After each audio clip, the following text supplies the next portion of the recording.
AITA for telling my coworker their special diet is just an excuse to avoid contributing at potlucks? I, 29F, work in a small, closed-knit office. There are about 15 of us total, and we're all pretty friendly. Our office is the kind of place that really values team bonding events. Think escape rooms, pizza Fridays, and most importantly, potlucks. Now, I'll admit it, I love a good potluck. There's something special about seeing what everyone brings, trying new dishes, and sharing food. It's like this unspoken way of showing care. Sue brings her famous buffalo dip. Tom always shows up with his incredible smoked ribs, and I've got my lasagna that everyone raves about. More on that later. We usually plan these potlucks a couple of weeks in advance, so no one's blindsided. And the rule has always been simple. Bring something to share. It doesn't have to be fancy. If you're not a cook, pick up chips, cookies, or soda from the store. Just contribute. It's more about the effort than anything else. Enter Jake, 34M. Jake joined our office about a year and a half ago. At first, he seemed nice enough, quiet, kind of a keeps-to-himself guy, but perfectly polite. The potluck issue didn't come up right away because our first couple of events happened when he was still new, and people cut him some slack.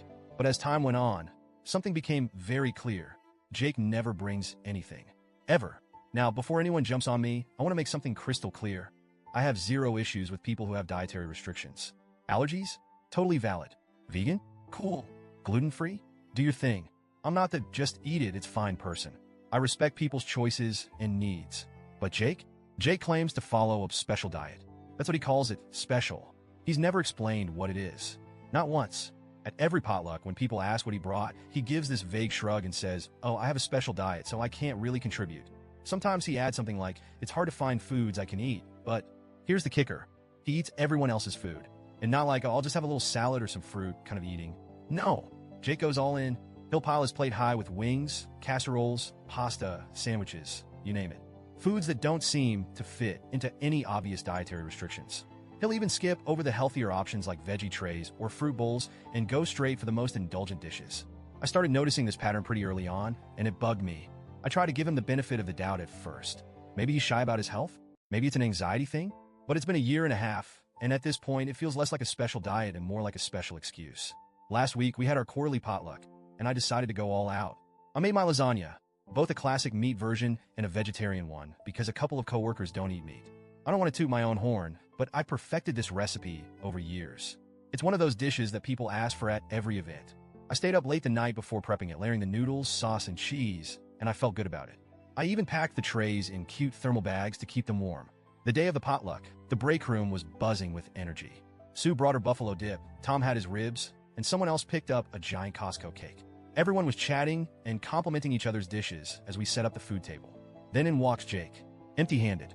At this point, I knew it was coming, but I still felt that familiar irritation bubble up. Jake strolled over to the table, looked around, and said his classic line, "Oh wow, everything looks great. I'll see what fits my diet." I watched as he picked up a plate and went straight for my lasagna. Both trays. Now, I'm not exaggerating when I say he took a huge portion. Like the kind of portion that makes you wince because you know someone else isn't going to get a chance to try it. I stood there watching him, and something inside me just snapped. I said, "Jake, if you can eat all this food, your special diet doesn't seem like much of a restriction. It just seems like an excuse not to bring anything." The room went dead silent. You know that feeling when you realize you've just said the thing everyone was secretly thinking? Yeah, that. Jake froze mid-bite. His face turned red, and he mumbled, I didn't have time to cook." I shot back, "That's fine, but you could have picked up something simple. Chips? Soda? It's not about the cooking. It's about contributing." He didn't say anything after that.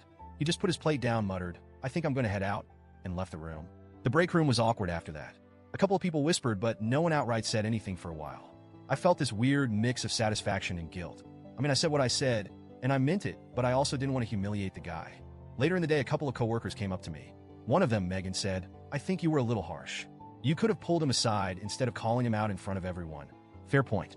I probably could have handled it better. But then others, like Tom and Sue, quietly told me they were glad I said something. Apparently, I wasn't the only one who'd noticed Jake's freeloading. Tom even joked, "I've been wondering if his special diet was just free food only." Still, I couldn't shake the guilt. I didn't want to be the office bully.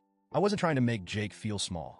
I just wanted him to realize how unfair it is for him to take advantage of everyone else's efforts. The thing is, Jake's excuse, "I didn't have time to cook," just doesn't sit right with me. These potlucks are planned weeks in advance. Everyone else, even the busiest people in the office, manages to bring something. Sue's got 3 kids and still whips up her buffalo dip. One guy picked up a 12-pack of soda on his way to work. It's not that hard, and I wouldn't even care if Jake showed up with something tiny like a bag of pretzels. I really wouldn't. It's not about the value of what you bring, it's about the effort.